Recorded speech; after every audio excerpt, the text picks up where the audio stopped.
السلام عليكم ورحمة الله وبركاته. عليك السلام ورحمة الله وبركاته. Je crois que le frère, c'est le frère qui a eu peut-être une mauvaise connexion. Naam. السلام عليكم ورحمة الله وبركاته. Il a l'air de couper du côté de Salat Hijab, non? Je Parce crois que... que le frère qui a eu. Wallahu a'lam. Allah. Moi, Oui, pas de c'est problème. allô, salam alaikum, Salam wa rahmatullahi wa barakatuh. c'est moi qui bug. Personnellement, de mon côté, moi, ça, tout se passait bien. Bon, bizarre. D'accord. Et donc c'est moi le coupable. Et Jimmy qui avait bugué, ça aurait enlevé que lui. Ouais, bah ouais. Hmm. Peut-être alors, c'est bon. Moi, j'avais un message de connexion à un moment. Ah, Là, bon, voilà. bah, c'est bon. Khair, Bon, Inch'Allah. bah, Mais là, continuons alors. Continuons. Euh, bon, on part de ce postulat-là. On a plus ou moins évoqué certaines choses concernant la sourate. Et ben maintenant entamons le sujet.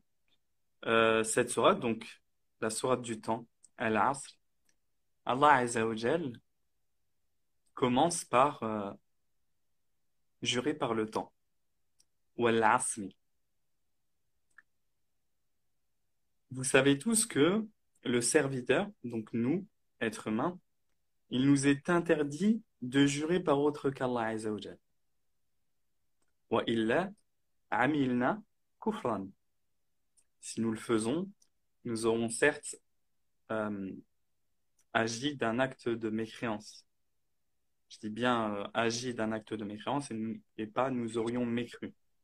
Très important de garder cette petite nuance-là. Cette grande nuance plutôt même. Comme le prophète sallallahu alayhi wa sallam a dit, Man halafa bi ghayrillahi faqad ashrak. Celui qui jure par autre qu'Allah a certes associé, commis un acte d'associationnisme. Aujourd'hui, on voit tellement de gens jurer sur la tête de sa mère, sur la tête de son fils, etc., etc. Vous entendez ça tous les jours. Mais Allah Azza wa Jal, lui, a le droit de jurer par ce qu'il veut. لأنه خالق كل شيء. Parce que c'est lui qui a créé toute chose. Et c'est lui qui détient toute chose. Et lorsqu'Allah Azza wa Jal jure par une chose, bah, ça nous indique son importance. Lorsqu'Allah Azza wa Jal jure وَالضُّحَى وَاللَّيْلِ إِذَا سَجَى ou وَالشَّمْسِ, etc., etc. Tout ça, c'est des créatures. Mais Allah Azza wa Jal, il a le droit de jurer par ces choses-là. Mais nous, non. Et je le répète, lorsqu'Allah Azza wa Jal jure par une chose, ça nous indique son importance. Et pourquoi, me diriez-vous, pourquoi nous n'aurions pas le droit de jurer par une créature? Bah, en fait, il y a quelque chose dans le sermon, dans le fait de jurer par quelque chose, il y a une forme de sanctification. Ce que la plupart des gens ont du mal à comprendre, parce que alors, le sermon, le fait de jurer aujourd'hui, c'est rentré vraiment dans notre vocabulaire, je dirais, vulgarisé. On jure tellement, les gens jurent tellement facilement que, subhanallah, la notion, l'importance de jurer a été perdue. Quand tu lui demandes est-ce que tu as mangé mon gâteau au chocolat, il va dire oh non, wallah, j'ai pas mangé ton gâteau au chocolat. Tu avais besoin de jurer par Allah pour me dire ça? T'es pas quelqu'un déjà de fiable. En fait, subhanallah, les gens sont devenus tellement des menteurs. On doute tellement, subhanallah, des gens qu'on leur demande, et aujourd'hui, tu vois, même des gens, enfin, on va en parler, même dans un couple, etc. J'exagère peut-être, mais on va arriver à se poser, enfin, à demander à la personne de jurer. Bon, si c'est juré par Allah, ça peut se comprendre de temps en temps, mais si c'est pour, ouais, c'est toi qui avais les clés en dernier, non, Wallah, c'est pas moi, c'est toi. C'est problématique. Al-Muhim. On en revient au sujet. Allah Azza wa Jalla ici a juré par le temps. Pourquoi il a juré par le temps? Bah, en fait, pour nous montrer son importance, tout simplement. Pour nous rappeler son importance, pour nous rappeler aussi que la plupart d'entre nous sommes négligents face à l'égard du temps, en fait. لِكَثْرَةِ الْغَفْلَةِ فِيهِ, le temps est ce que nous détenons de plus précieux dans notre vie. Hein, subhanallah, il n'y a pas une chose que tu détiens de plus importante dans ta vie que chaque seconde qui passe. Chaque seconde qui passe, tu ne peux pas la rattraper. Tu ne peux pas la réparer, cette seconde de gâché. Et parce que le temps, c'est Meydan ou l'Amal. Le temps, c'est notre terrain de jeu, si je puis dire. C'est pendant le temps imparti, pendant ce match-là, que tout se joue. J'essaye de lancer un petit peu de vocabulaire terrain le foot, comme on dit. Peut-être que beaucoup d'entre nous comprendront plus facilement comme ça. Mettons de côté la rigolade. Mais subhanallah, c'est vraiment comme ça qu'il faut le voir. Parce que le temps, si on regarde nos anciens, les aînés, eux, ils connaissent l'importance du temps. C'est généralement quand on l'a perdu qu'on qu'on acquiert l'importance de cette chose-là. Et quoi de plus précieux que le temps? Quoi de plus précieux que cette chose-là? Celui donc qui profite de ce temps pour accomplir de bonnes œuvres, pour faire ce qu'Allah Azzawajal lui a ordonné, comme obligation religieuse ou mondaine, obligation religieuse, prière, zakat, le jeûne, le bon comportement, tout ce qui lui incombe de faire, eh bien celui-là, il aura réussi. C'est ce qu'Allah Azzawajal nous dit à travers cette sourate-là, nous on va y venir de manière un peu plus détaillée, mais grosso modo, c'est ça le sens. Quant à celui qui aura utilisé son temps imparti, ces 90 minutes de match, pour en fait accomplir des choses qui lui seront pas utiles après ce match-là, après ce temps imparti, bah il sera parmi les perdants.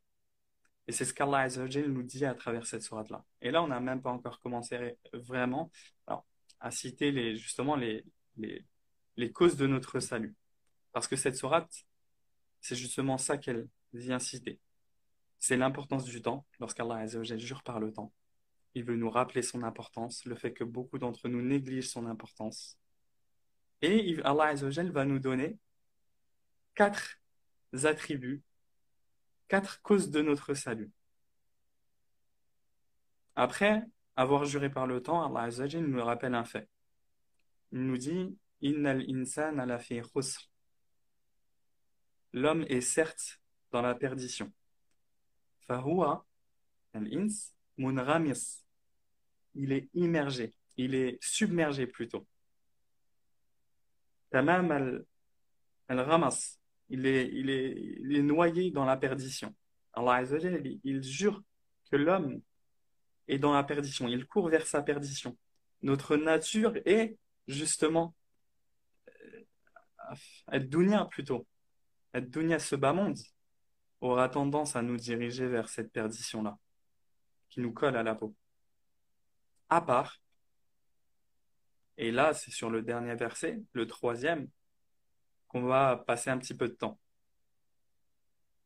Illa, illa alladhina amanu.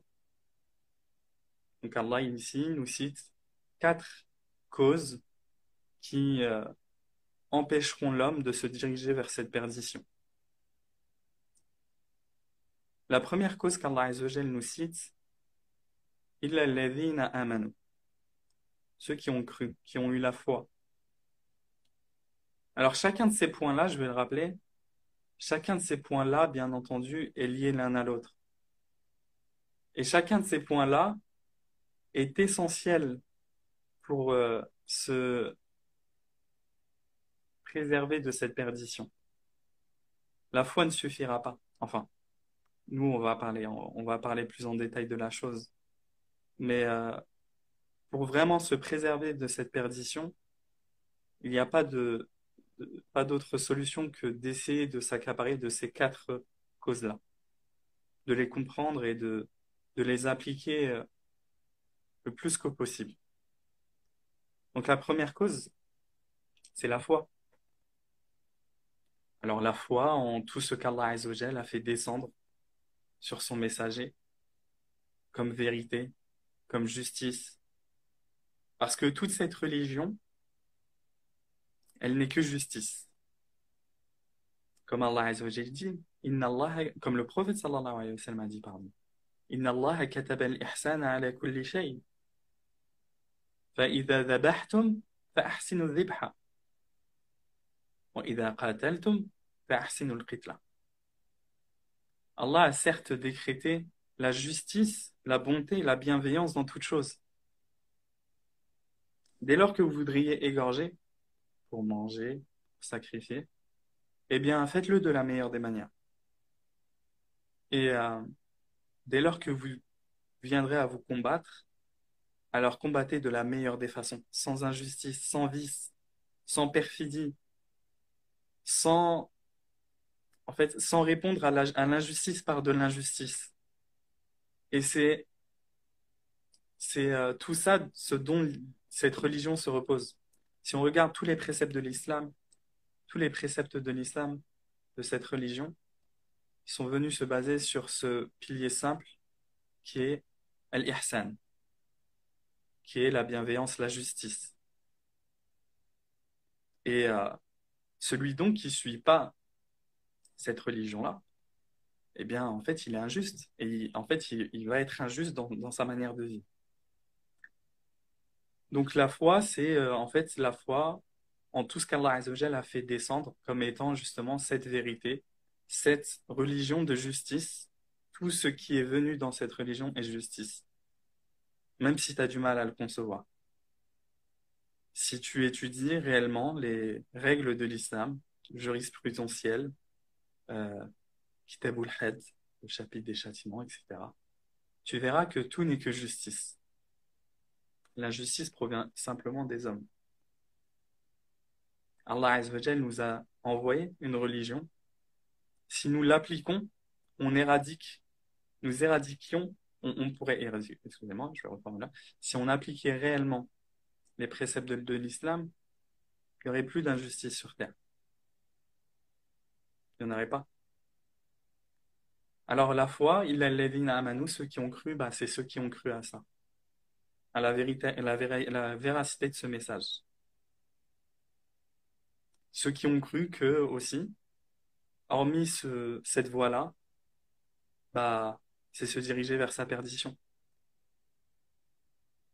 Et du coup, bah, il y a ce parallèle-là où, bah, forcément, ceux qui ne suivent pas cette foi-là, quelle vie ils mènent?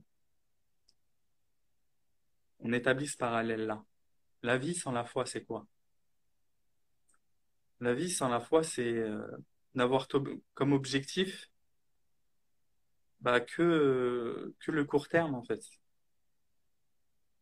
Et on va y venir, subhanallah, parce qu'en fait, là, on pourrait dès à présent, en fait, partir déjà sur justement la dernière cause de salut, qui est la patience, mais une vie sans cette foi-là, c'est une vie de quoi, en fait? C'est une vie de vide.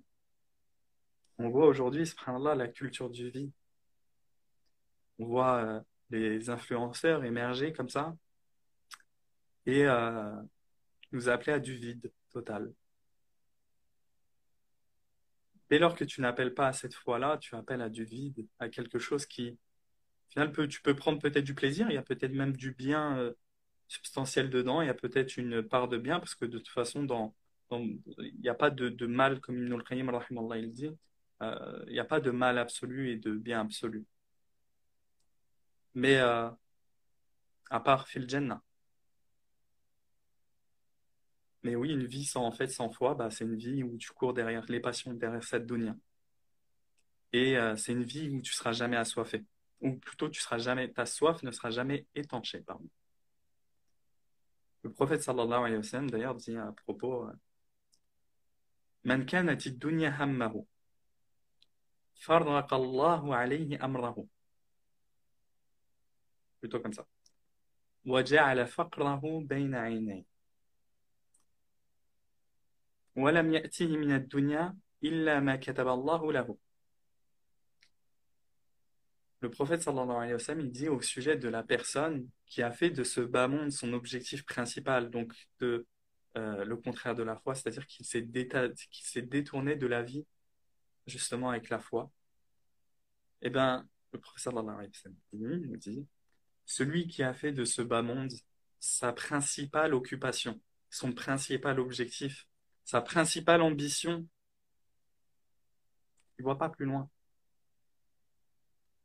Allah Azza wa Jal écartera ses affaires, de sorte qu'il lui rendra toutes les tâches qu'il accomplira comme étant limite de l'ordre de l'impossible. وَجَعَلَ فَقْرَهُ بَيْنَ عَيْنَيْهِ. Et il mettra sa pauvreté entre ses yeux.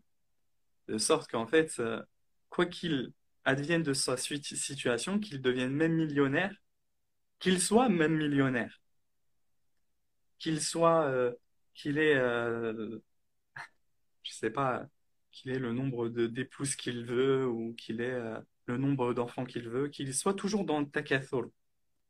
ألهاكم التكاثر حتى زرتم المقابر. Sa préoccupation principale, c'est toujours d'avoir plus et il se satisfait jamais de ce qu'il a. C'est cette personne-là qui a fait de ce bas monde sa principale occupation. وَجَعَلَ فَقْرَهُ بَيْنَ عَيْنَيْهِ وَلَمْ يَأْتِهِ مِنَ الدُّنْيَا إِلَّا مَا كَتَبَ اللَّهُ لَهُ. Et ne lui viendra de ce bas monde que ce qu'Allah Azza wa Jal lui avait décrété. C'est-à-dire peut-être il va avoir pas mal de choses, même de l'extérieur, subhanallah, tu as l'impression qu'il est très heureux.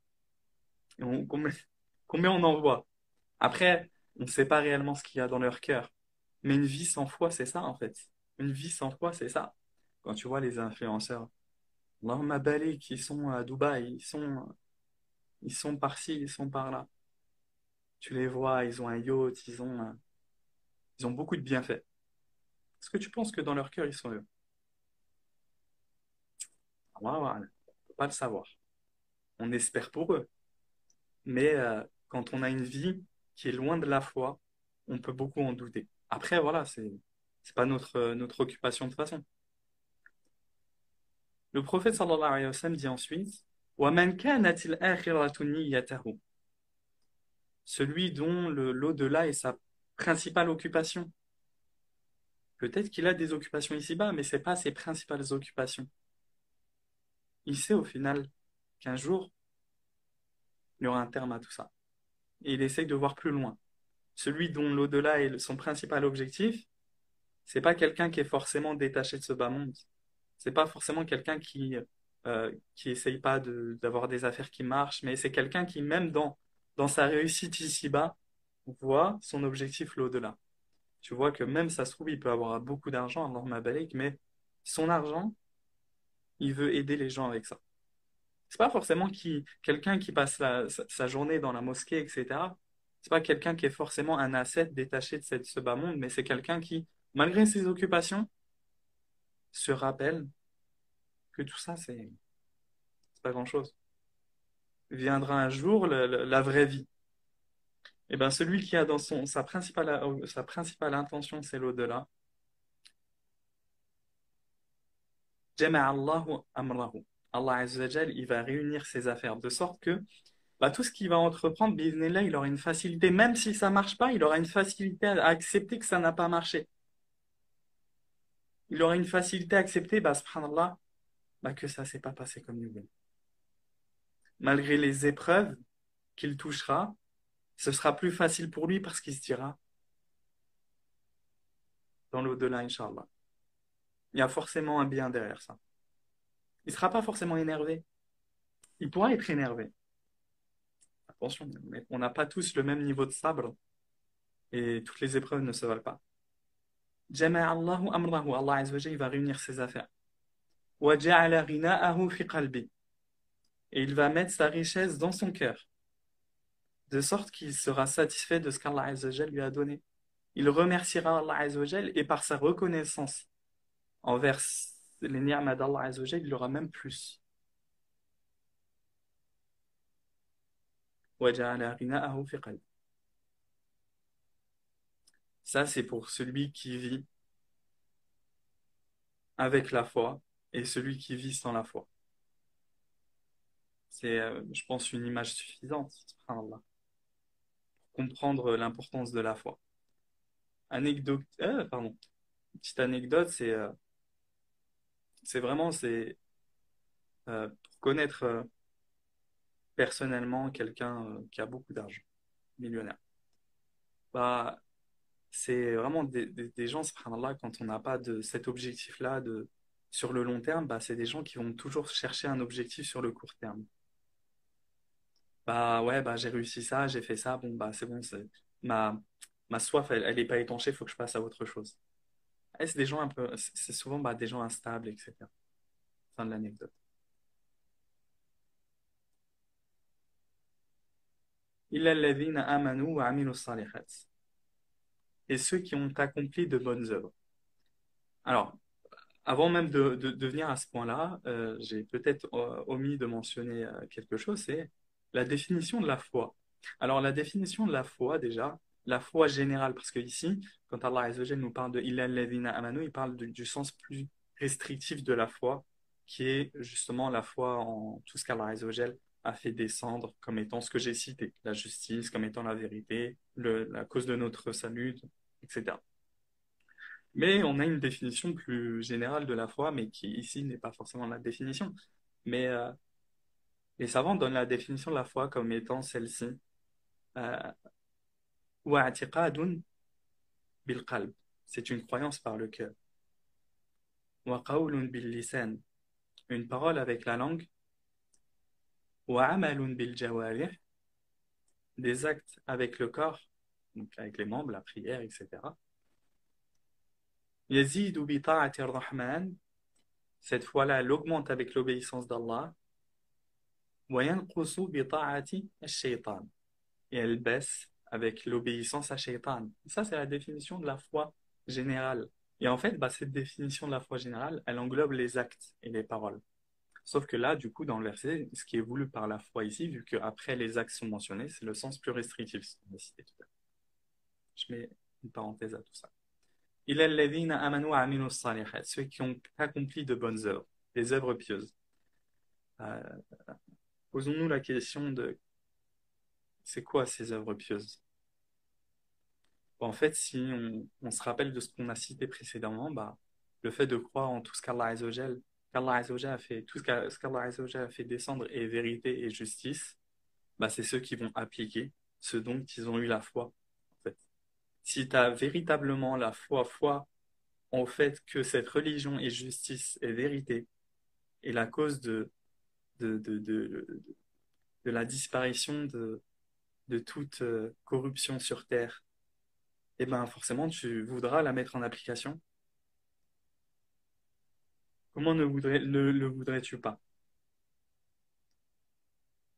Forcément, si, subhanallah, si tu as véritablement cru et d'une croyance ferme que tout ce qui est présent dans cette religion est la vérité, comment peux-tu ne pas la mettre en pratique? Comment aujourd'hui pouvons-nous voir des gens qui disent, moi j'ai la foi, mais dans le cœur? Ah, ya ibadallah, ya ibadallah. Donc, tu crois que tout ça c'est justice, et c'est là où il y a un problème. C'est qu'en fait, ils n'ont pas véritablement eu la conviction que c'est justice. Parce que comment tu pourrais croire que tout ça n'est que justice, que ça va forcément être la cause de ton salut et ne pas le mettre en pratique? Comment?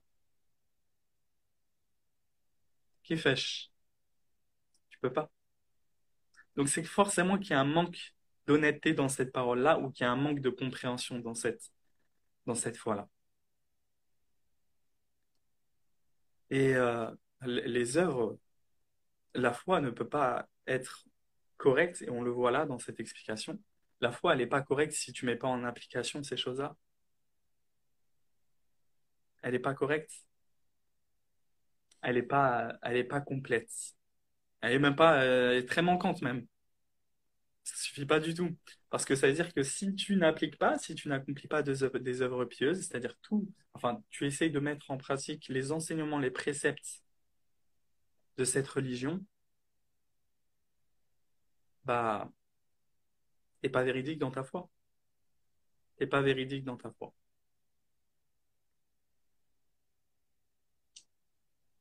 إِلَّا الَّذِينَ آمَنُوا وَعَمِلُوا الصَّالِحَاتِ. Les œuvres pieuses, c'est donc tout ce qu'Allah Azza wa Jal a fait descendre sur son messager, tout ce qu'il nous a enseigné. Et si on appliquait ça, bah, ce serait la cause de notre salut. وتواصوا بالحق وتواصوا بالحق.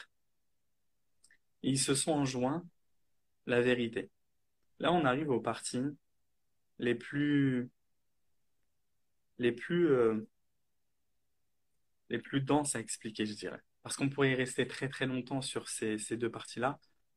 On peut résumer facilement les deux points précédents, les deux causes de notre salut qui sont venues avant, mais résumer ces deux points-là, c'est très compliqué. Le fait de s'enjoindre le bien, la vérité, c'est bon, en fait al-amru bil ma'ruf wa nahyu 'anil munkar. S'ordonner le convenable et s'interdire le blâmable. Dès lors donc que tu as la foi et que tu as mis en pratique la foi au fait que tout ça n'est que vérité, je répète, et que tu mets en pratique du mieux que tu peux justement ces préceptes-là, bah, comment tu pourrais vouloir garder cette justice pour toi? Comment tu pourrais vouloir que dans ton entourage, dans ton environnement, les gens n'appliquent pas cette chose-là? Et je vais répondre encore une fois à d'autres personnes qui pensent que, bah justement, bah en fait, faut un peu laisser les gens. D'ailleurs, il n'y a pas de besoin d'appeler al-amr bil ma'ruf à suivre cette religion-là. Les gens peuvent croire à ce qu'ils veulent. C'est faux. C'est faux. Parce que si tu acceptes que les gens croient à ce qu'ils veulent, tu acceptes que la corruption, le batil, le faux, l'injustice se répandent. Tu peux pas accepter ça. Comment tu peux l'accepter? Bah, ça veut dire que tu peux accepter que dans ta famille, les gens ne suivent pas les causes de leur propre salut. Et c'est pas cohérent, encore une fois. Le problème aujourd'hui, c'est on est vraiment arrivé dans une époque où, en fait, on prend ce qu'on veut dans la religion. Les gens, bon, après, c'est arrivé de tout temps, de toute époque, mais aujourd'hui encore plus, parce que bah, chacun s'approvisionne un petit peu philosophe de cette religion-là et bien pensant. Et c'est une grosse erreur, parce que ces quatre causes qu'Allah Azzawajal nous cite comme étant les causes de notre préservation contre la perdition, elles sont indispensables. Elles sont indispensables dans notre vie. Ces quatre choses-là que Allah Azzawajal mentionne dans cette sourate-là, tu peux pas t'en passer, en fait. C'est pas un choix, tu choisis, bon, bah, j'ai la foi, c'est déjà bien. Non, en fait. L'un ne va pas sans l'autre. Et c'est justement le principe de la foi, en fait. Et c'est aussi la cause que les gens n'ont pas bien compris euh, cette religion-là. Donc, bien entendu, bah, lorsque tu as accepté que cette religion est vérité et justice, que tu fais le maximum pour la mettre en pratique, tu voudras forcément la partager. Tu voudras forcément que l'injustice qui peut se venir de d'autres que toi, bah, cesse, en fait, tout simplement. Et on va citer autre chose, bien entendu, al-amru bil ma'ruf wa nahyu 'anil munkar aujourd'hui, et il est un peu fait aussi n'importe comment. C'est-à-dire qu'aujourd'hui, on a un très gros problème vis-à-vis de ça. Mais c'est pas un problème forcément d'ignorance, c'est un problème de sagesse, de hikmah. Parce que, bien entendu, aujourd'hui, on voit beaucoup de gens s'avancer pour essayer d'interdire ci, d'interdire ça, etc. Mais si, il y a quand même il y a aussi une part de manque d'ignorance. Parce que, en fait, avant même de t'avancer pour ça, quand tu veux blâmer quelque chose, il faut le faire avec clairvoyance. C'est pour ça qu'Allah Azza wa Jalla, il dit au messager, en s'adressant au messager, il dit قُلْ هَذِهِ سَبِيلِي أَدْعُو إِلَى اللَّهِ عَلَى بَصِيرَةٍ أَنَا وَمَنِ اتَّبَعَنِي. Dis au messager, ceci est ma voix. J'appelle à Allah avec clairvoyance, moi et ceux qui m'ont suivi. Avec clairvoyance, avec science. Et la science, c'est pas tout simplement de savoir que ça c'est haram. Alors bien entendu, c'est de la science, ça c'est haram, ça c'est halal. Mais à chacun sa condition, à chacun ses compétences, à chacun ses limites. Et il manque une grande partie aussi chez la conscience des gens, cette notion-là de limite à soi. Aujourd'hui, on voit beaucoup de gens qui s'improvisent, qui pensent qu'ils ont une mission. Cette mission, c'est dès qu'ils voient quelque chose, bah, ils vont le réprimander et d'une manière qui convient pas forcément.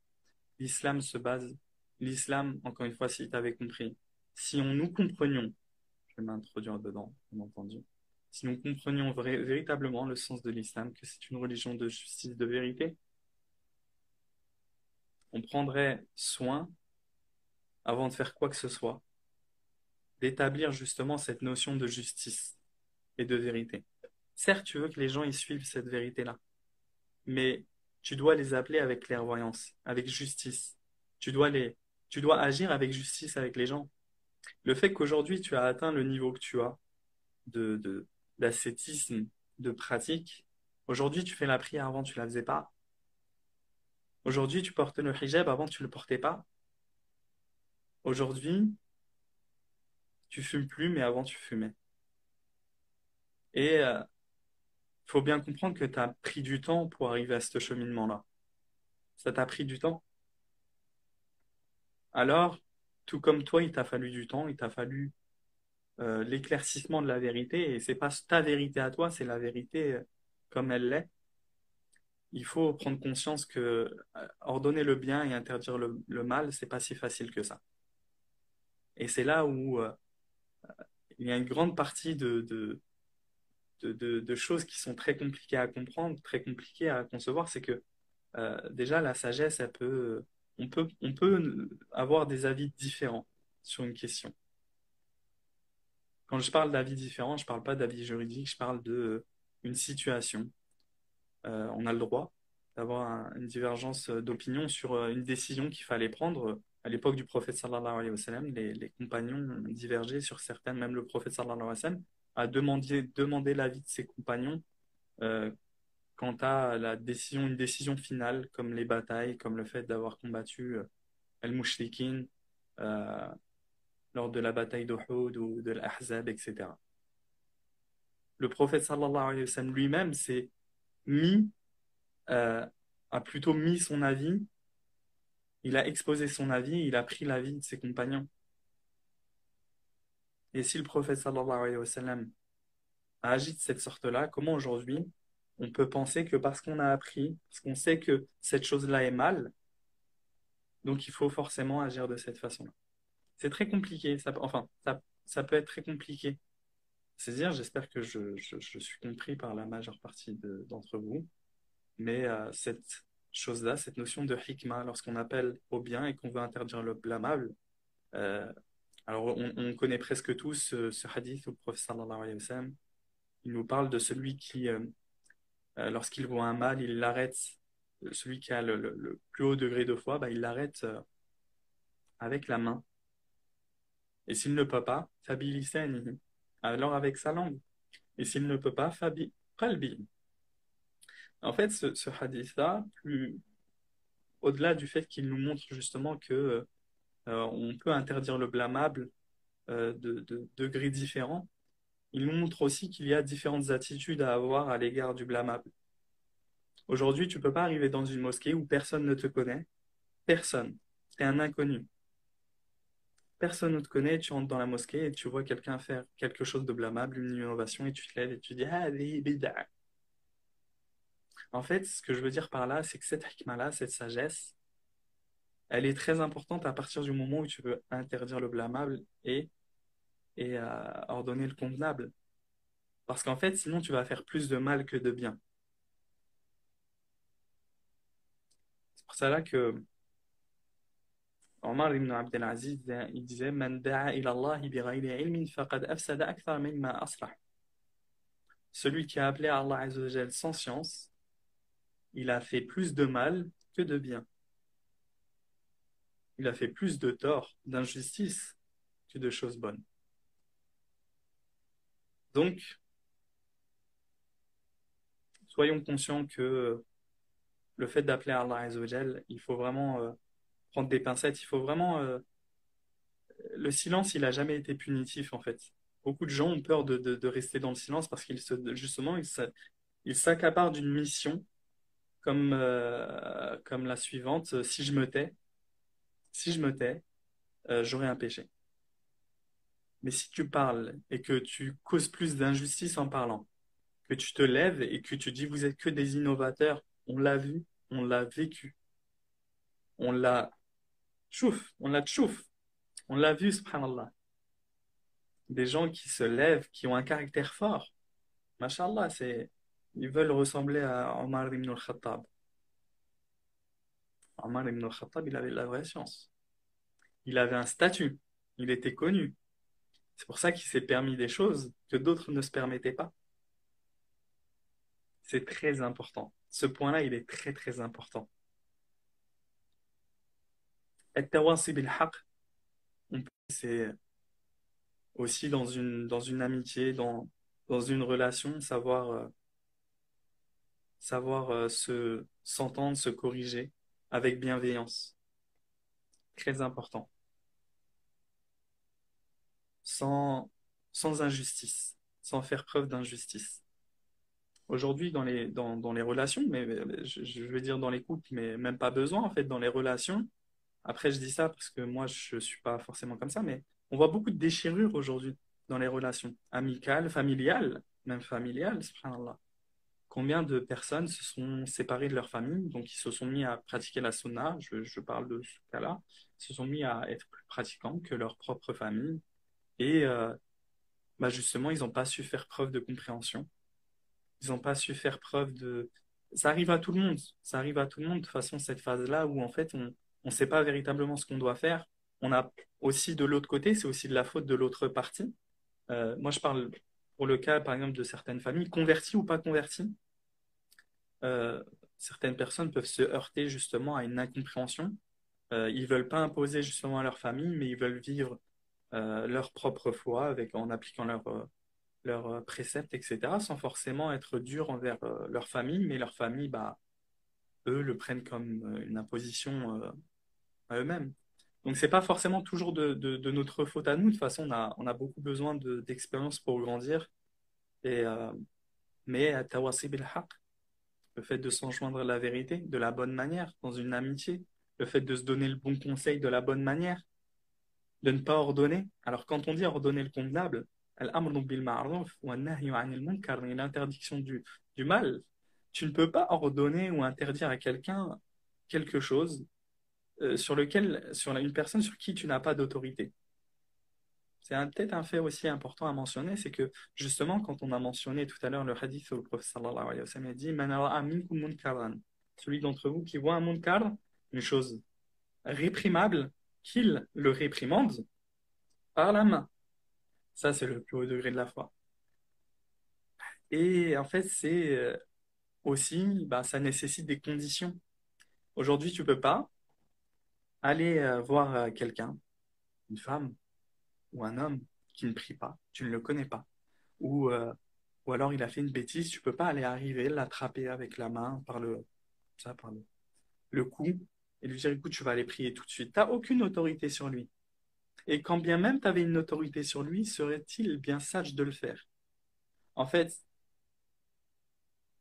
at-tawasi bil haqq, comme je disais tout à l'heure, on peut parler de beaucoup de choses dans ce fait-là. Mais apprenons notre religion.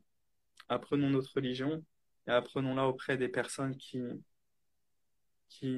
justement ont aussi pas mal d'expérience dans le sujet. Parce qu'en fait, aujourd'hui, on appelle très peu à ce genre de choses-là. On appelle très peu à ce genre de choses-là et généralement, bah, on fait beaucoup de tort. Connaître les obligations, les interdictions, c'est très bien. C'est déjà une très bonne chose. Ça fait de toi quelqu'un qui peut s'imposer à soi-même et qui peut s'ordonner à soi-même. Mais dès lors que tu veux imposer à quelqu'un ou ordonner à quelqu'un, c'est plus la même affaire. C'est plus du tout la même affaire. C'est pas parce que tu sais une chose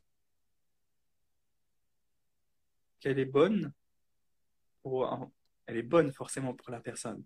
Mais la manière dont tu vas le faire, il y a plein de choses que tu peux voir, que tu peux faire. Il y a un dicton arabe là-dessus. Ça, je l'ai déjà mentionné plusieurs fois. Laysa kullu ma yu'lamu yuqal. Ce n'est pas tout ce qui est su qui est bon à dire. Wala kullu ma yu'lam wa sahha an yuqal hadara zamanuhu. Ce n'est pas tout ce qui est su qui est bon à dire, dont le moment est opportun pour le dire. Proverbe dans lequel il y a une grande sagesse. وليس كل ما يعلم وصح أن يقال وحضر زمانه حضر رجاله. Ce n'est pas tout ce qui est su, tout ce que tu sais, et qui est bon à dire. Parce qu'il y a des sujets qui ne sont pas bons à dire. Ali ibn Abi Talib disait أتريدون أن يكذب الله ورسوله. En parlant de certains sujets, euh, il disait est-ce que vous voulez que les gens mécroient en Allah et à son messager? Parce que si tu parles de certains sujets devant certaines personnes, ils ne sont pas forcément aptes à les entendre. Le moment n'est peut-être pas aussi opportun pour le dire. La situation n'est pas opportune pour le dire ou le faire. Al-Muhim. Venons-en à la dernière cause de notre salut. Allah Azza wa Jalla nous dit وَتَوَاصَوْا بِالصَّبْرِ, et qui se sont enjoints à la patience. Dans ce cheminement vers Allah Azza wa Jalla, où tu vas vouloir pratiquer, mettre en pratique justement tous les préceptes qu'Allah Azza wa Jalla t'a ordonnés comme étant des préceptes de justice et la vérité. Tu vas vouloir ordonner le bien et interdire le mal. Eh bien, il faudra aussi que tu fasses preuve de patience. Parce que si Allah Azza wa Jalla a éprouvé les messagers de cette manière-là, les meilleurs des hommes, lorsqu'ils ont appelé Allah Azza wa Jalla, eh bien, tu devras t'enjoindre aussi de plein de patience. Ces 4 causes de salut-là, c'est aussi bien des causes de salut pour ta religion, mais aussi dans ce bas monde. وَتَوَاصَوْا بِالصَّبْرِ. Ils se sont enjoints à la patience. Dans toutes les épreuves que tu rencontres, qu'elles soient religieuses, qu'elles soient liées à l'appel à Allah Azza wa Jalla ou non, tu as besoin de patience. Parce que justement, il peut t'arriver d'être touché par des épreuves, la perte d'un enfant, un divorce, euh, un échec. Et dans tout ça, tu as besoin de patience. Tu as besoin de patience et de foi, forcément. Tu as besoin de croire au fait qu'Allah Azza wa Jal, si justement tu as subi cet échec-là, c'est pour une raison. Si Allah Azza wa Jal, si tu as été touché par ce mal-là, c'est pour une raison. Que ce soit pour t'élever auprès d'Allah Azza wa Jal, pour te remettre en question sur certains de tes agissements, pour te rendre meilleur. Et oui, subhanallah.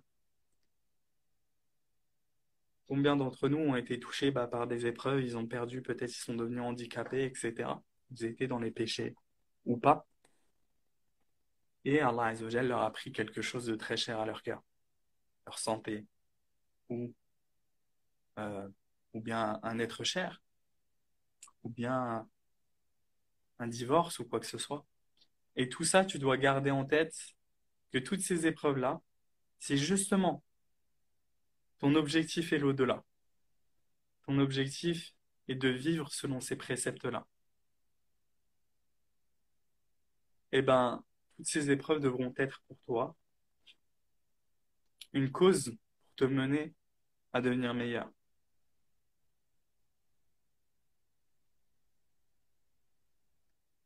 Et c'est en perdant justement l'espoir, en perdant espoir justement sur toutes ces choses-là. Si on regarde la vie du prophète Youssouf, alayhi salam, le prophète Youssouf, aucun d'entre nous n'a et ne sera éprouvé comme il l'a été. Le prophète sallallahu alayhi wa sallam, nos épreuves, c'est du bidon. Le prophète sallallahu alayhi wa sallam, il a perdu tous ses fils. Est-ce qu'il n'a pas pleuré? Il a eu des larmes. Bien sûr que si. Ça ne veut pas dire que tu ne dois pas montrer de signes que ça t'a touché ou quoi que ce soit. C'est juste que tu dois garder en toi le fait que toutes ces choses qui te touchent sont censées te faire devenir meilleur. Te rapprocher vers justement cet objectif qui est l'au-delà. Et si tu t'en éloignes, te rappeler justement du véritable objectif. Est-ce qu'on ne court pas déjà assez derrière le vide Est-ce que on veut, alors, parce que certains ont tendance, bah, dans certaines épreuves, et subhanallah, c'est très compréhensif, hein. Subhanallah, il faut comprendre que on est tous des êtres humains.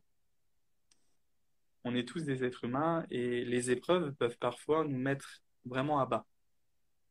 La perte d'un enfant. La perte d'un enfant, quand tu vis ce genre d'épreuve-là, tu peux être sujet à des wasawis, en fait. Pourquoi? Pourquoi? Pourquoi moi? On voit beaucoup de gens, subhanallah, vous voyez beaucoup de gens, euh, des gens qui n'ont pas la foi, le dire haut et fort. Si Allah Azza wa Jal existait, si Dieu existait, eh bien, il n'aurait pas pris la vie de mon fils. Si Allah Azza wa Jal, si Dieu existait, pourquoi il y aurait tant de mal sur terre? Est-ce que réellement ces choses qui nous touchent, ce genre d'injustice, c'est pas justement la conséquence de notre éloignement de ces préceptes-là? Mais l'homme, il n'aime pas se remettre en question. L'homme, il préfère trouver un responsable qui n'est autre, qui n'est pas lui-même, plutôt que de se mettre comme le principal responsable des choses. Si j'ai perdu, attention, si j'ai perdu, si j'ai échoué dans mon mariage, c'est pas ma faute. C'est de sa faute à lui, c'est de sa faute à elle. Si ça se passe mal dans notre couple, c'est de sa faute à elle, c'est de sa faute à lui. Rendons-nous un peu responsables. Rendons-nous un peu responsables de ce qui nous arrive. Avons-nous réellement mis en pratique les préceptes de l'islam? Sommes-nous réellement des gens justes, des gens bienveillants? Sommes-nous réellement du genre à se remettre en question dans les épreuves? Bah, mon compagnon, ma compagne, elle me parle pas depuis 5 semaines, un mois. On entend beaucoup ce genre d'histoire-là. Je sais pas pourquoi. Je sais pas pourquoi. J'ai rien fait de mal. Et ça peut faire rire, hein. Ça fait rire, même ça fait rire un peu. Mais, euh, mais c'est très important de se remettre en question sur toutes ces choses-là qui nous viennent et justement de nuhasib nafsana, anfusana.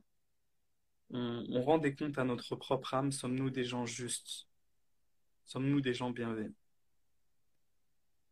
Alors, c'était censé être une allocution plus ou moins courte. Je pense et encore, il manque beaucoup de choses que je voulais vous dire. Je pense qu'on va s'arrêter là pour l'allocution et je crois que si je me trompe pas, Salah Tijab, peut-être Mahdi et Abraham ont préparé quelques petites questions. Si vous avez des questions vous aussi, bah, je crois qu'il y a un chat qui est un endroit pour poser des questions où vous pouvez poser des questions. Excusez-moi. Donc, je vais peut-être laisser la parole à Mahdi ou à Abraham ou Shkun. À qui?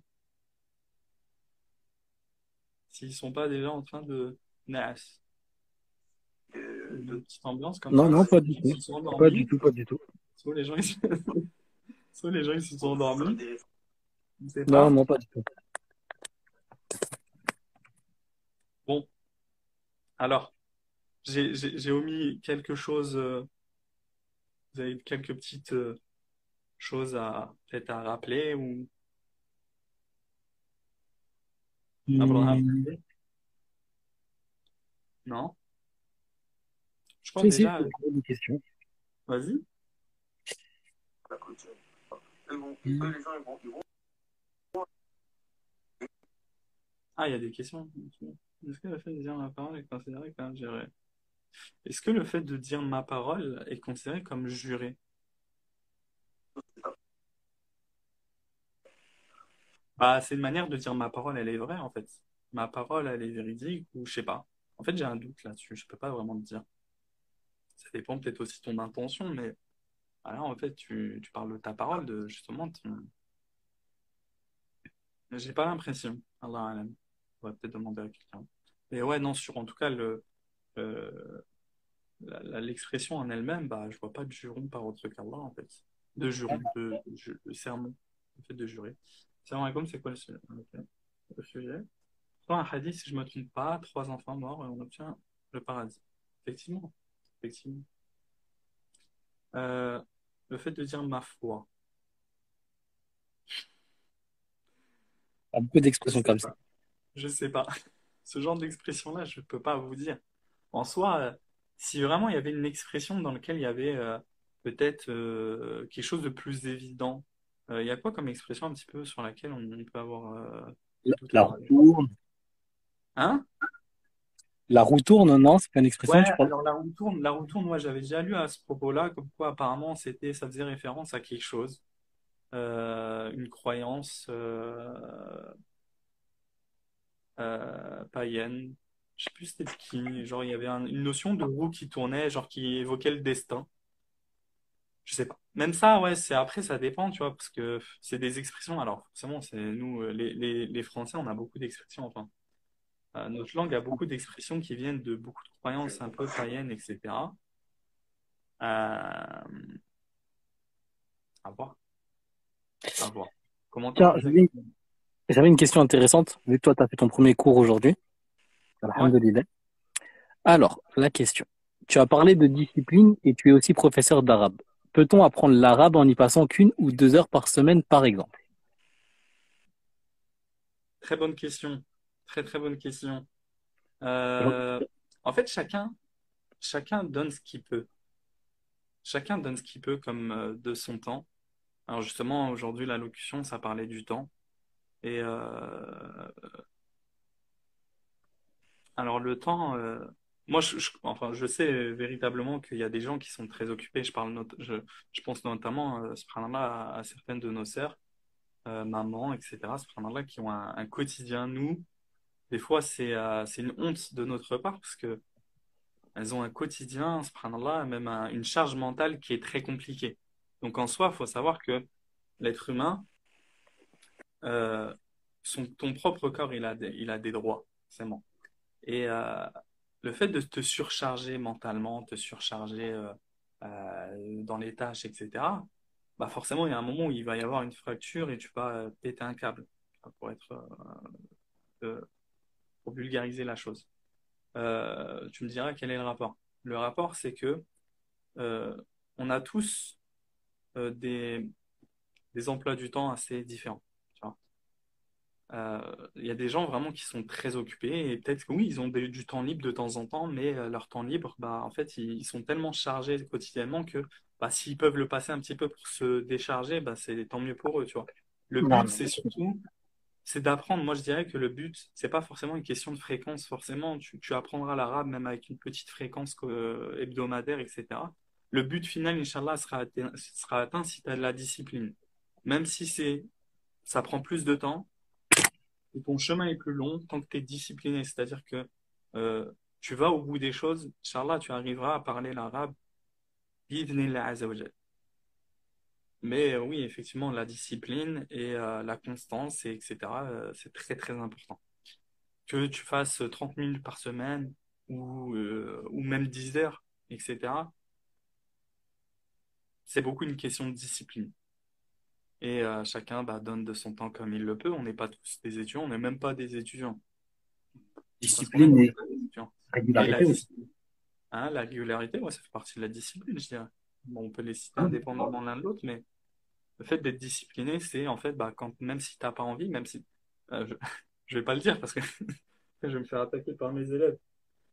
Des fois vraiment, alors, j'aime beaucoup enseigner, j'aime beaucoup bah, même faire ce qu'on vient de faire là, mais bah, des fois, on n'a pas envie, en fait. Des fois, tu sais, on est un peu réfractaire, on aimerait bien juste, ouais, bah, j'aimerais bien juste être tranquille. Voilà. Donc, la discipline, c'est ça, c'est ce qui nous force, même quand on n'a pas envie, à le faire. Parce que, bah, une fois que, bah, de toute façon, qu'on est lancé, bah, on est lancé. Mais effectivement, on peut apprendre l'arabe même en passant 1 heure ou 2 par semaine chacun.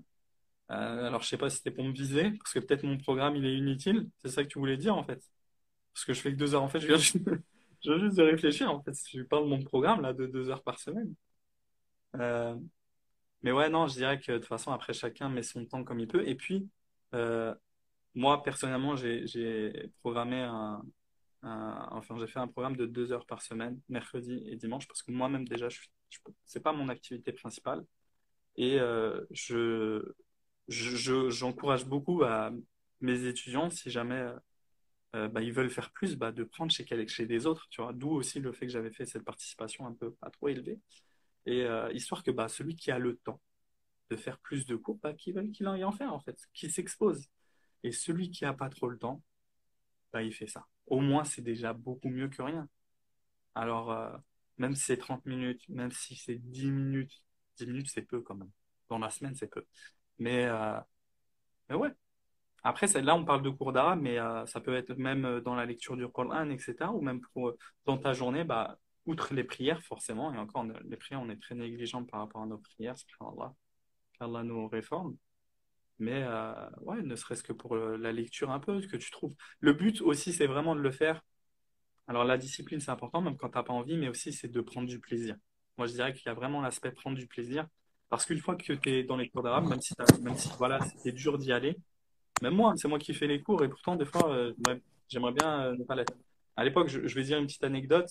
Quand je faisais les khutbahs, dans ma ville, en plus, il y en a sûrement qui sont de ma ville, tu sais, les gens, ils peuvent peut-être peut-être, subhanallah, je sais pas, ils se disent, ouais, bah, s'il fait ça. Moi, quand je faisais les khutbahs, j'avais juste envie d'être assis. Tu vois, j'avais pas envie d'être debout.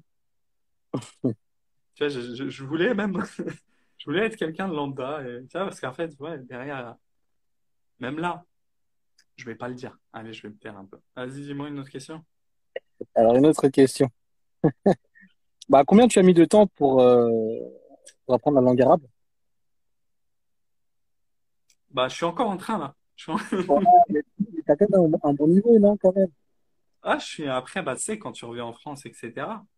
En vrai, moi, j'ai le niveau. Après, non, j'aimerais quand même avoir un meilleur niveau encore. Mais ouais, j'ai le niveau pour lire, pour parler, pour faire des khutbahs, pour faire des textes, etc. J'ai le niveau, tu vois, on va dire. Mais on continue toujours d'apprendre un petit peu. Et après, on perd beaucoup, hein. Généralement, c'est pour ça, c'est un problème. Il faut vraiment être conscient de ça. C'est que, euh, bah, on parlait juste avant de ceux qui font 1 heure ou 2 heures par semaine et qui ont du mal à voir justement les effets positifs de leur apprentissage. Même si généralement, surtout au début, tu n'as pas de mal. Parce que le début, c'est là où tu avances beaucoup. T'avances. Alors, en tout cas, tu vois vite les changements. Mais Bah, après, tu as une étape à passer. Et c'est l'étape la plus dure. ouais, C'est oui, le l'immersion. début, c'est vraiment l'étape la plus dure. Ouais. C'est vraiment l'étape la plus dure. Et Mm. alors, moi, c'est parce que la question, ça parlait de moi. J'ai mis. Alors, après, voilà, on n'a pas tous les mêmes opportunités, etc. Alhamdoulilah, je remercie Allah Azza wa Jal de l'opportunité que j'ai eue. J'avais toujours voulu faire ça. Et en plus, j'avais même pas de plan B. Tu vois, c'est là où normalement, quand tu es intelligent, tu fais un plan B. Et après, subhanallah, c'est aussi peut-être ça qui m'a motivé, c'est que j'avais pas de plan B. Mais ouais, disons, bah, quand tu pars en médecine, bah, je sais pas encore, je sais même pas vraiment quoi te répondre en fait. Combien de temps j'ai mis pour apprendre l'arabe? Bah, combien de temps j'ai mis pour avoir un niveau quoi? Un niveau pour comprendre les khutbahs? Déjà, même Ouais. avant de partir, en fait, j'étudiais déjà. Mais Ah, d'accord. ouais, je sais pas trop quoi te répondre. Apprenez. Je sais pas C'est plutôt combien simple, hein. j'ai mis. En fait, je comprends la question parce elle se veut être rassurante. Est-ce que je suis quelqu'un de rassurant? J'essaye. Mais Ah, ça dépend. en fait, après, en fait, le problème, c'est que il y en a certains qui pourraient même ne pas être rassurés si je dis en combien de temps je l'ai appris. Parce que bah, peut-être que ça fait 10 ans. En fait, on va peut-être parler de ça. Alors, il y a des gens, je les connais depuis 10 ans, 15 ans. Je les connais depuis 10 15 ans. Et bah, en fait, ils ont même pas fini le tome 1 de Medine. Tu vois?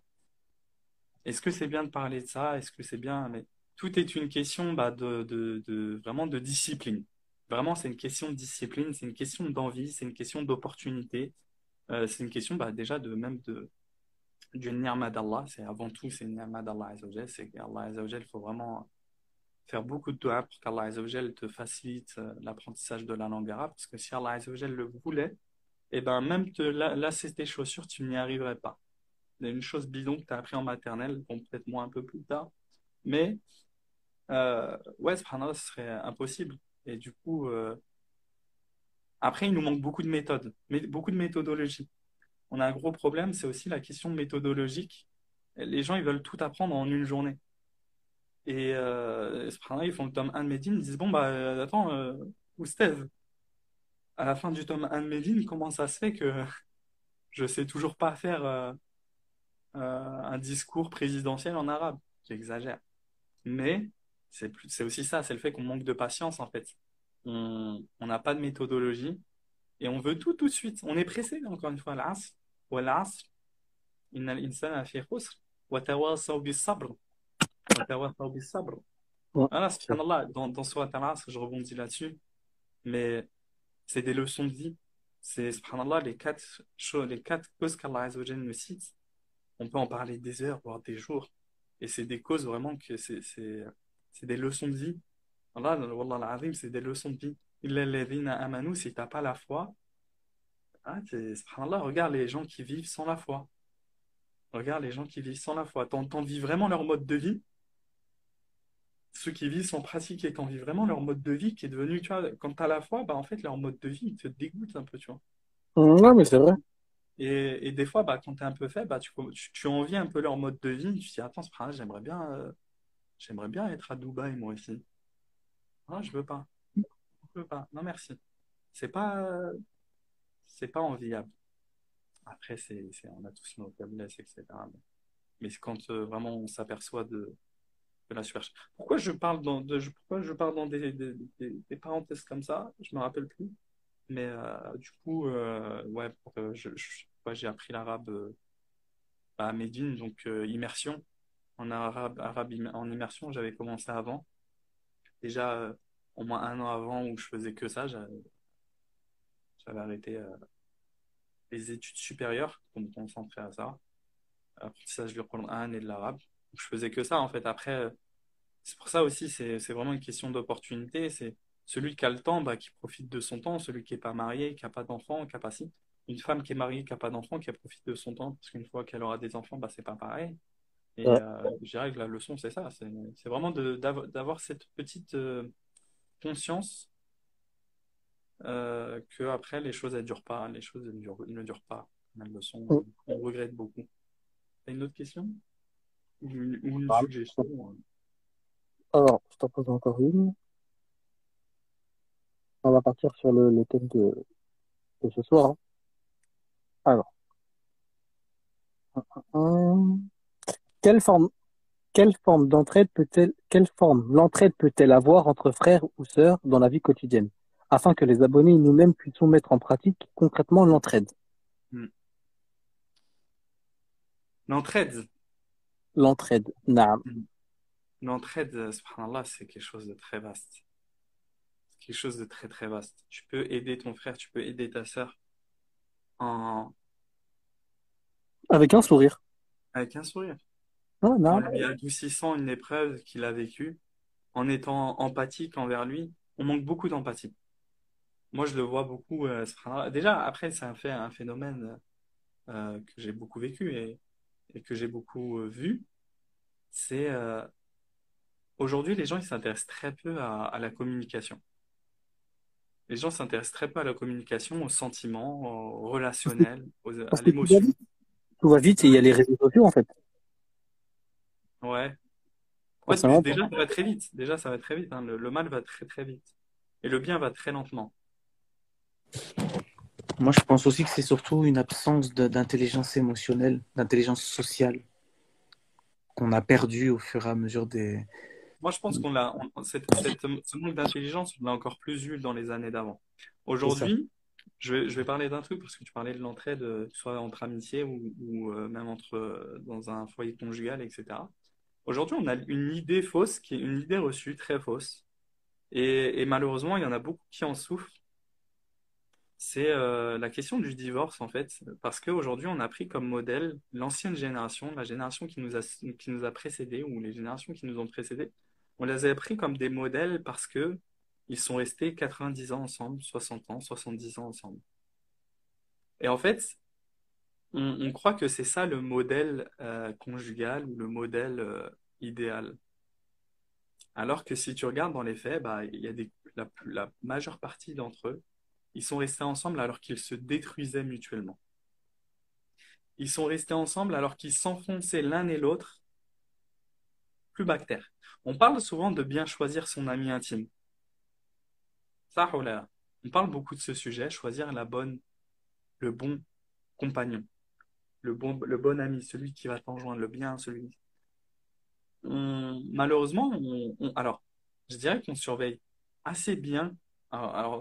Ça dépend qui, mais même dans la communauté ou dans la sphère justement des gens un peu pratiquants, généralement, par exemple, c'est une question qui est incohérente, c'est le fait qu'on on a on réalise pas, par exemple, la gravité ou plutôt l'importance de choisir, de bien savoir comment choisir son compagnon ou sa compagne. Et on se lance par exemple, dans cette aventure qu'est le mariage avec beaucoup de facilité, alors qu'il y a pour des conséquences très graves. En fait, si le fait de choisir un mauvais ami, ça peut te faire tomber très bas, choisir un compagnon ou une compagne, ou rester avec un compagnon ou une compagne qui te plonge dans l'obscurité, qui te plonge dans les problèmes, qui te plonge plutôt dans la dépression, dans le fait, bah, tu le vois en fait quand tu vois que ton compagnon, bah, en fait, sa présence, le fait d'être... Alors attention, je prends beaucoup de pincettes avec ce sujet-là, mais parce que de toute façon, il y a ce sujet-là, comme bien d'autres, c'est vraiment à prendre avec beaucoup de pincettes.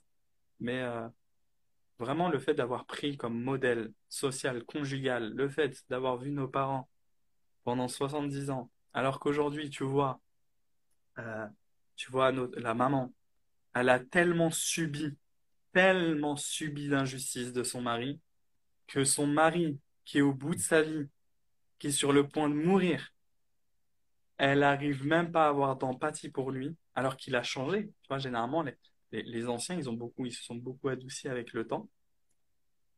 Et, euh, et tu vois que, bah, par exemple, une maman qui a subi, une femme qui a subi, même un homme, attention, hein, même un homme, il peut devenir comme ça. C'est pas question d'homme ou de femme.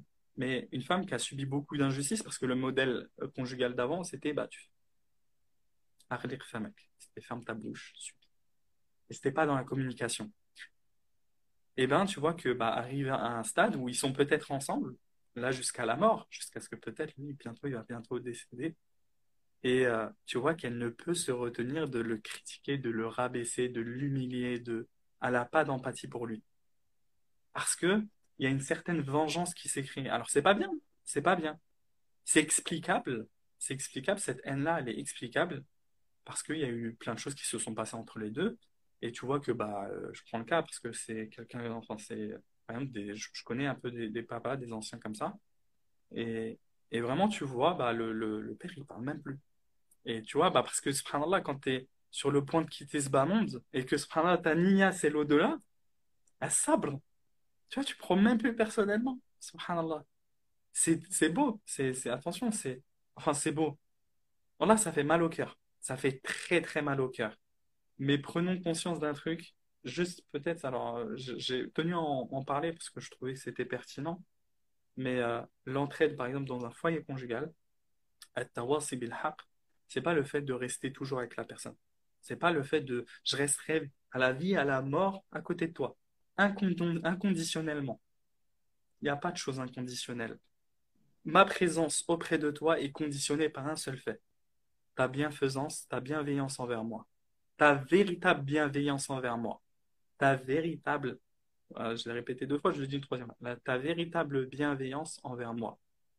Si je te sens malveillant envers moi, même si tu m'ordonnes le convenable et tu m'interdis le convenable, le blâmable, même si tu me le fais, mais que tu le fais d'une manière à m'humilier, à me rabaisser, à me descendre, et que c'est contre-productif, que ça me tue, ma santé mentale, tu vois, c'est pas du tawasi bil haq, c'est pas du bon tawasi bil haq. At-tawasi bil haq, attention, c'est pas juste de dire les choses pour les dire, c'est injuste de marteler une personne, une amie ou un compagnon, une compagne, sous prétexte, oui, qu'elle fait quelque chose de blâmable. Si véritablement on aime les personnes, si véritablement on est juste et on est bienveillant envers la personne, eh ben, on écoute. On écoute, et même si la personne ne fait pas ce qu'on veut, nous, on veut pas que la personne fasse ce que nous voulons. En fait, il y a aussi un problème, c'est, enfin, forcément, on a des attentes je rentre dans un sujet. Ah, arrêtez-moi. Mais on rentre dans un sujet où, bah, dans un ami ou même un compagnon, une compagne, euh, on n'appelle pas Allah Azza wa Jal parce que c'est ce qu'on veut de lui. C'est parce qu'Allah Azza wa Jal veut ça de lui. Et dès lors qu'on se dit, moi, forcément, j'ai des attentes d'avoir un époux ou une épouse qui est forcément, bah, j'ai des attentes. Je veux que ma femme, je veux avoir cette, ce bonheur dans mon cœur que de voir, c'est même, ça fait partie du bonheur de voir ton compagnon, ta compagne être pieuse, forcément. Euh, mais, parce qu'il y a un mais, bah, dans les relations amicales, les relations conjugales, les relations familiales, euh, ce paramètre à prendre en compte, c'est vraiment la justice et la bienveillance, et tout le monde réagit différemment. On n'est pas tous égaux à notre cheminement, etc. On a tous un cheminement différent. Et ce qui compte vraiment, bah, je dirais, c'est cette communication. C'est pour ça que j'avais cité la communication. À vrai dire, je crois que j'ai un peu oublié la question, mais du coup, parce que le but, c'était de dire, ouais, l'entraide envers les frères et sœurs, qu'est-ce qu'on peut faire? Bah, c'est vraiment être bienveillant. C'est vraiment, il faut beaucoup de bienveillance parce que une personne, quand toi, tu fais une erreur, moi, subhanallah, alors parlons de nous, parlons de nous, on va régler nos comptes, parlons de nous.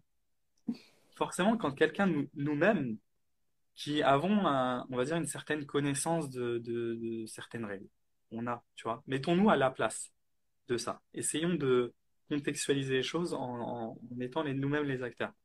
Alors, même vous, prenez en compte le chat, etc. Si nous, on fait des erreurs demain, si vous venez nous voir et qu'on ne vous connaît pas, et vous venez même sans dire salam alaikum. Et juste ça c'est un exemple. Mais vous êtes nos frères, on est des frères, on est des sœurs. Mais vous venez, vous avez un sale adab. En plus, vous venez et on ne vous connaît pas, il n'y a pas de respect, et c'est même pas question d'avoir un niveau ou pas, on n'a pas de niveau. On n'a pas de niveau. Mais c'est question de bienveillance.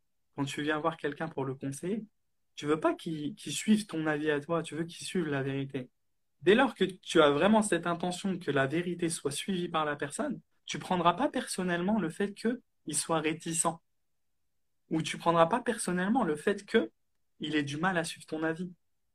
Tu auras de la bienveillance envers lui, parce que tu veux vraiment qu'il suive la vérité, pas ta vérité, la vérité.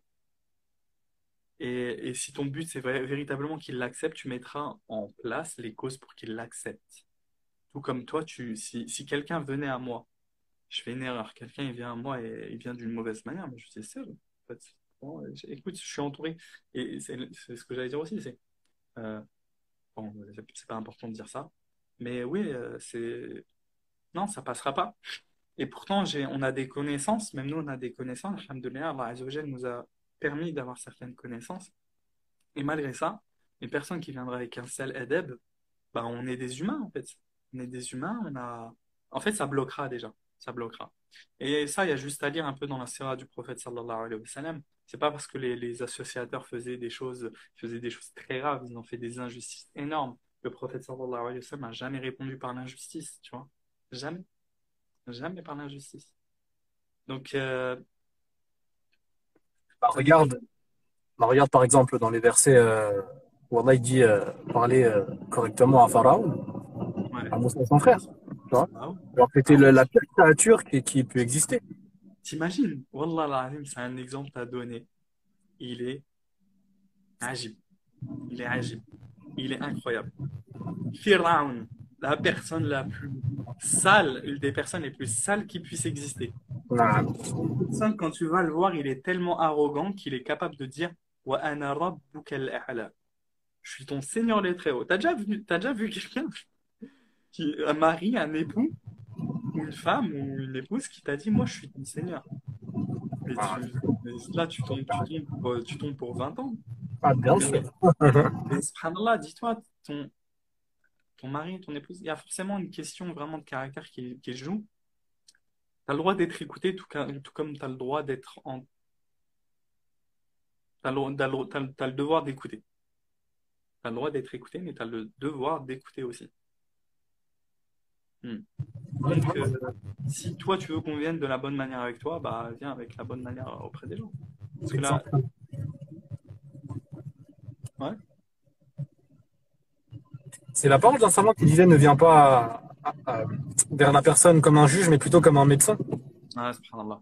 Alors, je sais plus ça vient de qui, j'ai déjà entendu aussi. Et subhanallah, c'est très, très riche de sens.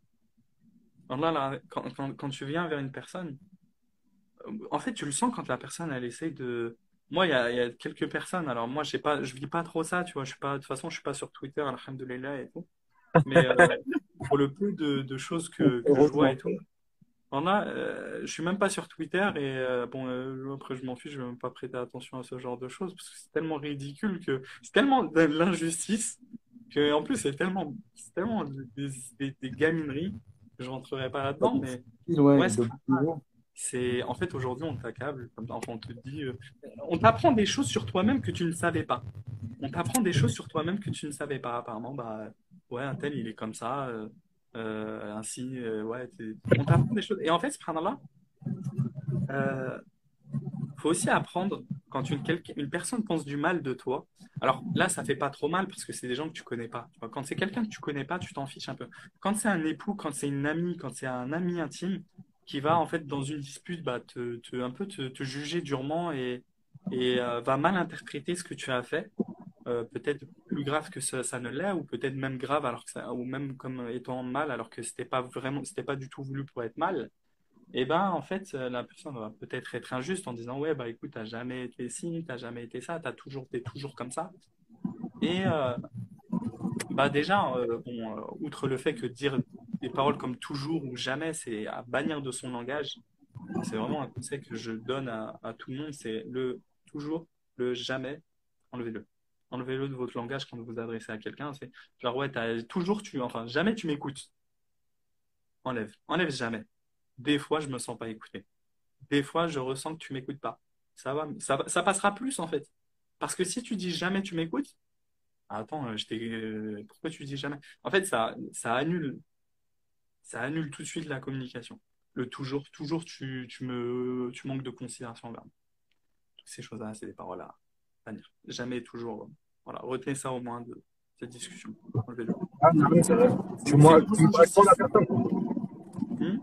Tu braques moins la personne, en fait. En fait, c'est injuste. En fait, dès lors que, même si par exemple, tu as quelque chose à dire, dès lors que tu as utilisé le mot toujours et tu as utilisé le mot jamais ou jamais, bah, tu es devenu injuste en fait. Ça, Parce que si tu dis jamais tu m'écoutes, ton épouse te dit bah, jamais tu m'écoutes, etc. Il y a forcément des moments où il t'a écouté, où il a lui fait le maximum pour écouter, mais il y a aussi la capacité personnelle, etc. Il y a des gens qui ne sont pas habitués, qui n'ont pas été habitués depuis qu'ils sont jeunes à écouter ou à être entendus et qui ne savent pas communiquer parce que bah, il y a des choses. Bref. Allez, passons à une autre question ou si vous avez des choses à dire. ouais, non, ça va. Quelle est la meilleure façon d'appeler sa famille à l'islam? Il est 23h quand même. Euh, Aller Basiratin avec clairvoyance et avec comportement, avec un bon comportement déjà. Alors, quand ta famille elle n'est pas musulmane, même si elle l'est d'ailleurs, hein, parce que bon, il y a plein de gens, ils pensent que parce que la famille d'un tel est musulmane, que le message, ou même la foi, la justice, la vérité est dans cette maison, alors que pas du tout. Et ouais, avec beaucoup de patience et avec beaucoup de compréhension, avec beaucoup de retenue sur le fait de bien paraître bienveillant, bien faire comprendre qu'on est bienveillant et pas dans le fait d'imposer les choses, mais plutôt qu'on recommande parce qu'on veut du bien pour les personnes. De manière générale, il faut jamais imposer ou très peu. Il faut souvent faire passer ça sur la voie de la recommandation. Il faut se rappeler qu'on est là pour recommander le bien. Même le prophète sallallahu alayhi wa sallam, il n'avait pas la capacité d'ordonner aux mouchriquines de l'écouter. mais plutôt il avait la capacité de leur recommander à suivre ces lois-là.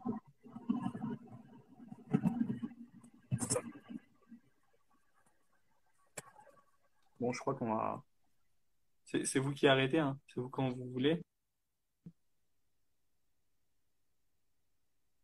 On va comment garder une foi stable. Ne pas rester trop longtemps dans une phase de baisse de foi durant notre vie. Alors, comment rester dans une foi stable et ne pas rester trop longtemps dans une phase de baisse de foi durant notre vie?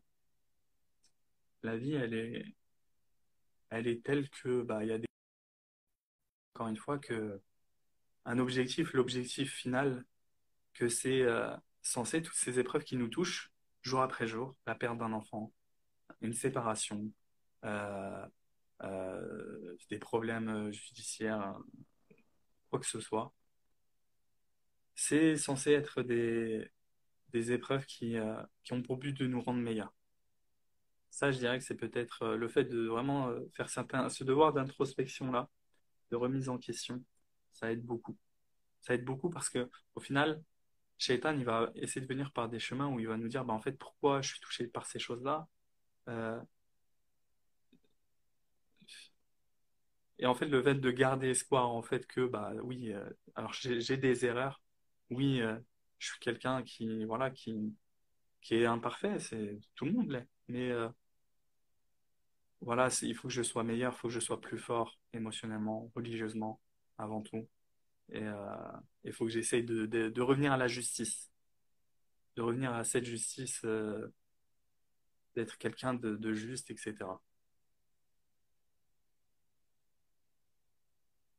Voilà.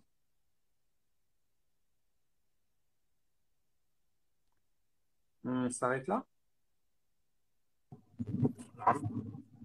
C'est OK pour toi, c'est bon. C'est bon, Moi, je après, suis. je sais pas s'il y avait d'autres choses à mentionner après. Hein? Abraham, tu as d'autres questions? Non, moi, j'ai pas de questions. Au contraire, c'était un live bien fourni. Allah m'abarak. Ah ouais, c'était bien. Il y a d'autres questions partout dans la boîte à questions, machallah.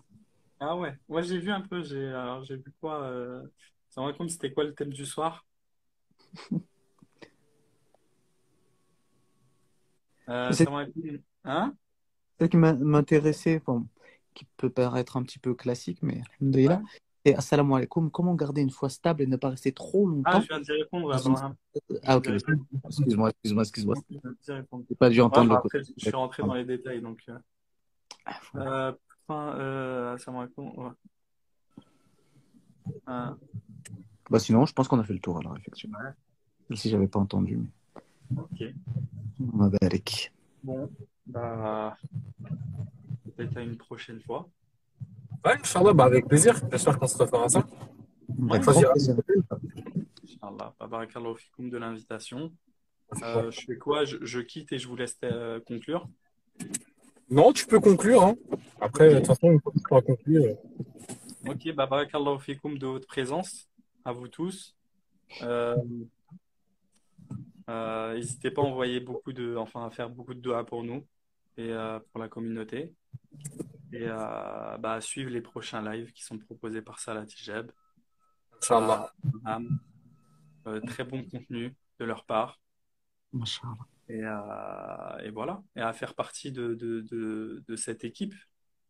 À faire partie de cette équipe. Subhanallah, je pense que il y a beaucoup de demandes de participation et du coup, participer à leur projet. Et si vous avez.